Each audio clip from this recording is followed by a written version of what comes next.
Shocking खबर! अहाना और मिली करने जा रहे हैं कुछ ऐसा जिससे पूरा परिवार हिल जाएगा। दुर्गा देवी का गुस्सा आसमान छू रहा है। ये दोनों क्या कर रहे हो? हमारे घर की इज्जत मिट्टी में मिलाओगे क्या? जी हाँ दोस्तों, आने वाले एपिसोड में कहानी लेगी एक ऐसा मोड़ जिसे देखकर आपकी आंखें थम जाएंगी। शाम का वक्त था। हवेली के आंगन में सन्नाटा पसरा हुआ था। हर कोने में उदासी थी, जैसे दीवारें खुद भी आंसू बहा रही हों। घर के हर चेहरे पर चिंता की लकीरें गहरी होती जा रही थीं। मिली के लौटने के बाद जैसे मुसीबतों का सैलाब आ गया था। पैसों की तंगी, रिश्तों में ठंडापन और सबसे भारी दुर्गा देवी की चुप्पी। हवेली जो कभी हंसी की गूंज से भरी रहती थी, अब खामोशी का बोझ उठाए बैठी थी। कोई अपने कमरे में बंद था, कोई अपनी सोचों में गुम। लेकिन तभी उस घुटन भरे सन्नाटे को तोड़ती है अहाना। उसके चेहरे पर वही पुरानी चमक लौट आई थी, कुछ करने की, कुछ बदलने की। वह सीधी पूजा के कमरे में जाती है, जहां दुर्गा देवी माथे पर सिलवटें लिए बैठी हैं। अहाना गहरी सांस लेकर कहती है, माँ, हम कब तक ऐसे बैठे रहेंगे? हमने माँ की मूर्ति के सामने वादा किया था कि इस घर को फिर से संभालेंगे। अब वक्त आ गया है कुछ करने का। दुर्गा देवी उसकी ओर देखती हैं। आंखों में थकान है, लेकिन दिल में एक सवाल, क्या अब भी कुछ बदल सकता है? अहाना आगे कहती है, माँ, अगर हम सब मिलकर मेहनत करें तो मिट्टी से भी सोना बना सकते हैं। पहले तो दुर्गा देवी हल्की सी मुस्कुराती हैं। तुम्हें हर बार कोई ना कोई पागलपन सूझ ही जाता है अहाना। मगर इस बार अहाना की आंखों में जो सच्चा यकीन था, उसने माँ के दिल को भी हिला दिया। ठीक है, बताओ क्या करना है? अहाना के चेहरे पर खुशी की लहर दौड़ जाती है। घर के पुराने कमरे में बहुत सारा सामान पड़ा है, मिट्टी, रंग, औजार। हम सब मिलकर गुड्डे गुड़िया की मूर्तियां बनाएंगे और बेचेंगे। दुर्गा देवी थोड़ी हैरान होती हैं। हाथ से गुड़िया बनाकर घर चलाओगी? अहाना मुस्कुराकर कहती है, हाँ माँ, जब दिल सच्चा हो और मेहनत साफ हो तो मिट्टी भी सोना बन जाती है। बस फिर क्या था, घर में नई जान लौट आती है। सब अपने अपने हिस्से का काम संभाल लेते हैं। दुर्गा देवी पुराने कारीगर सौदा काका को बुलाती हैं, जो कभी इस कला के उस्ताद थे। जैसे ही सौदा काका हवेली में कदम रखते हैं, पीसी मोनी और पोल्टू की नजरें झुक जाती हैं। उन्हें अपने पुराने गुनाह याद आते हैं, लेकिन अब वक्त पछतावे का नहीं, कुछ नया बनाने का था। धीरे धीरे हवेली का सूना आंगन एक छोटे से कारखाने में बदल जाता है। किसी के हाथ में गीली मिट्टी, किसी के हाथ में रंग, और हर चेहरे पर उम्मीद की हल्की सी मुस्कान। लंबे वक्त के बाद हवेली में फिर से हंसी की आवाज गूंजने लगती है। मिली, जो अब तक अपने पति की मौत के दर्द में टूटी हुई थी, अब इस काम में मन लगाने लगती है। उसके कांपते हाथ मिट्टी को आकार देने लगते हैं। हर मूर्ति के साथ जैसे उसका दर्द थोड़ा थोड़ा कम होता जाता है। उसकी आंखों में पहली बार सुकून झलकता है। अहाना उसे दूर से देखती है और मुस्कुरा देती है। देखा माँ, मैंने कहा था यह तरीका काम करेगा।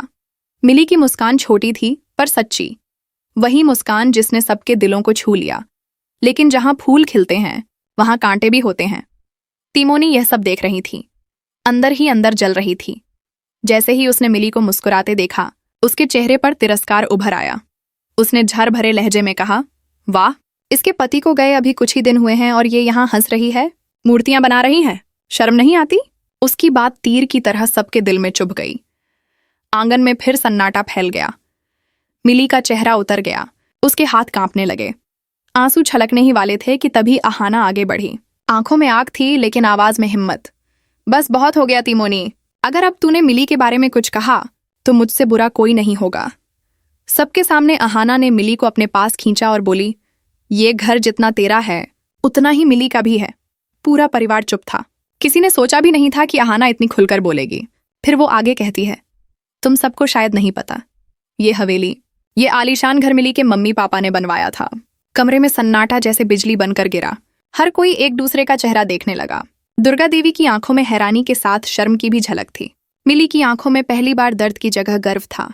दुर्गा देवी धीरे धीरे आगे बढ़ती हैं। मिली के सिर पर हाथ रखती हैं। बेटा, तू सही थी, हम गलत थे, तेरे बिना ये घर अधूरा था। वो पहली बार खुलकर मुस्कुराती हैं। मिली के आंसू रुकते नहीं। अहाना उसे गले लगा लेती है।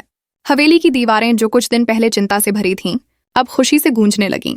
मिट्टी की खुशबू, रंगों की चमक और रिश्तों की मिठास मिलकर हवेली को फिर से जिंदा कर देती है। यह सिर्फ कहानी नहीं थी, यह उम्मीद का दूसरा नाम बन गई थी, जहां टूटे रिश्ते फिर से जुड़ने लगे और जहां हर हाथ ने मिलकर एक नया घर बना दिया। Shocking mode! सब कुछ ठीक होते होते अब हवेली में फिर एक तूफान आने वाला है। जहां एक तरफ अहाना और मिली की मेहनत से घर में खुशियां लौट आई थीं, वहीं दूसरी तरफ छिपा हुआ लालच और ईर्ष्या अब अपना असली चेहरा दिखाने लगा था। मिट्टी की खुशबू और रंगों की चमक के बीच अब रिश्तों में फिर से दरार पड़ने लगी थी। सबको लग रहा था कि सब कुछ सामान्य हो गया है, मगर असली कहानी तो अब शुरू हुई थी। हवेली का हर कोना फिर से चहल पहल से भर गया था। सुबह से रात तक गुड्डे गुड़िया बनाने का काम चलता था। मिली और अहाना अपने हाथों से मिट्टी को ऐसा आकार देती कि देखने वाले दंग रह जाते। धीरे धीरे उनके बनाए गुड्डे बाजार में मशहूर होने लगे। लोग कहते, इन मूर्तियों में जैसे जान बसती है।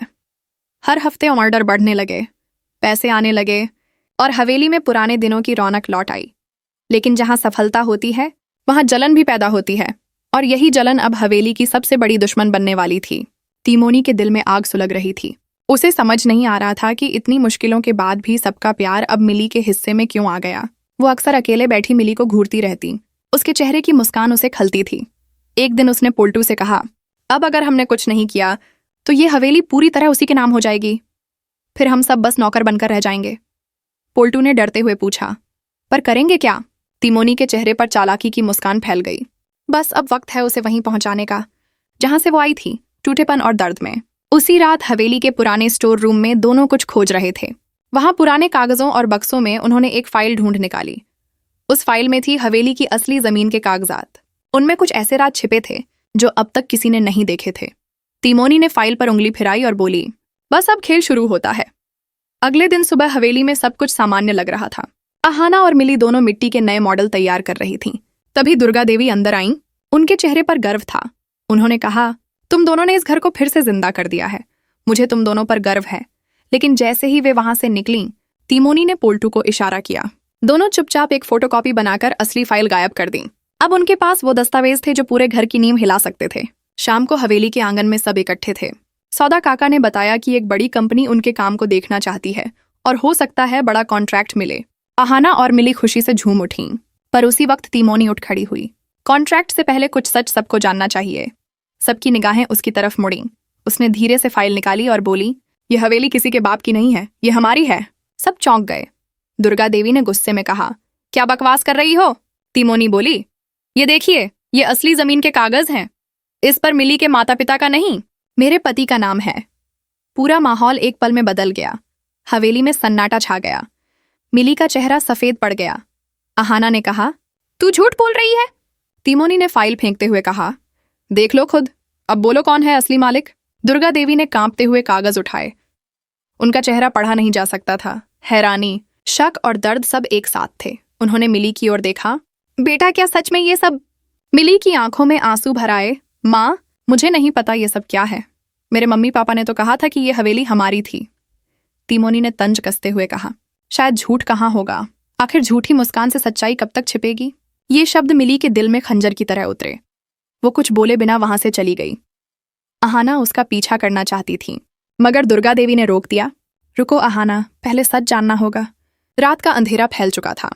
हवेली के कमरे में सिर्फ दिए की रोशनी जल रही थी। दुर्गा देवी अकेली बैठी फाइल के कागज पलट रही थीं। हर पन्ने पर एक कहानी थी, पुरानी तस्वीरें, दस्तखत, जमीन के दस्तावेज। अचानक उन्हें एक पन्ना मिला जिसमें पुरानी तारीख के साथ एक हस्ताक्षर था जो न तो मिली के पिता का था, न ही तिमोनी के पति का। उन्होंने ध्यान से देखा। वो किसी और का नाम था, रामनाथ कौल। दुर्गा देवी के हाथ कांप गए। ये कौन है? उन्होंने खुद से कहा। उन्होंने याद करने की कोशिश की। ये नाम कभी सुना तो था, लेकिन कब? तभी दरवाजा खुला। अहाना अंदर आई। माँ, मिली चली गई है। दुर्गा देवी उठी। कहाँ? कह रही थी, अब यहां उसका कोई नहीं, शायद स्टेशन गई है। ये सुनकर दुर्गा देवी के कदमों तले जमीन खिसक गई। अगली सुबह सूरज की पहली किरण के साथ हवेली का माहौल बदला हुआ था। मिली का कमरा खाली था। सिर्फ उसकी बनाई अधूरी गुड़िया मेज पर रखी थी। उसके अधूरे चेहरे पर मिट्टी की दरारें थीं, जैसे खुद मिली का दर्द उसमें बसा हो। अहाना की आंखों से आंसू थम नहीं रहे थे। उसने गुड़िया को उठाकर सीने से लगाया। मिली, तू लौट आ। तभी सौदा काका अंदर आए। बिटिया, ये देखो। उनके हाथ में वही फाइल थी जिसमें अब कुछ पन्ने नहीं थे। किसी ने इसमें से असली कागज निकाल लिए हैं। अहाना ने झट से फाइल ली। पन्ने पलटे। सच में आधे दस्तावेज गायब थे। अब खेल और गहरा हो गया था। तिमोनी और पोल्टू अब खुलकर साजिश रचने लगे थे। वो चाहते थे कि मिली कभी वापस ना आए, ताकि हवेली और बिजनेस दोनों पर उनका कब्जा हो सके। पोल्टू ने कहा, अगर मिली वापस आई तो सब सच सामने आ जाएगा। तिमोनी बोली, वो लौटेगी नहीं, मैंने उसका रास्ता पहले ही बंद कर दिया है। उसी वक्त शहर के दूसरी तरफ मिली स्टेशन के पास बैठी थी। उसके चेहरे पर थकान थी, आंखों में आंसू और दिमाग में 1000 सवाल। उसे समझ नहीं आ रहा था कि आखिर सच कौन बोल रहा है। तभी एक बूढ़ा आदमी उसके पास आया। बेटी, तू मिली है ना? मिली ने हैरानी से देखा। जी, आप मुझे जानते हैं? उसने मुस्कुराकर कहा। मैं रामनाथ कौल हूं, तेरे पापा का पुराना दोस्त। तू हवेली की है ना? मिली का दिल जोर से धड़का। वही नाम जो फाइल में लिखा था। रामनाथ ने उसे एक पुराना लिफाफा दिया। तेरे पापा ने कहा था, जब कभी हालात बिगड़े ये कागज देख लेना। मिली ने कांपते हाथों से लिफाफा खोला। उसमें असली जमीन के कागजात थे। हवेली वाकई उसके माता पिता की थी। उसके आंसू झरझर गिर पड़े। रामनाथ ने कहा, सच हमेशा देर से जीतता है, लेकिन हारता नहीं। मिली उठ खड़ी हुई। उसके चेहरे पर अब दर्द नहीं था, बल्कि आग थी। अब मैं लौटूंगी और सच सामने लाऊंगी। स्टेशन की सीढ़ियों से उतरती हुई मिली अब वो कमजोर लड़की नहीं थी। हवेली में अब एक नया तूफान आने वाला था, और इस बार उसका नाम था मिली की वापसी।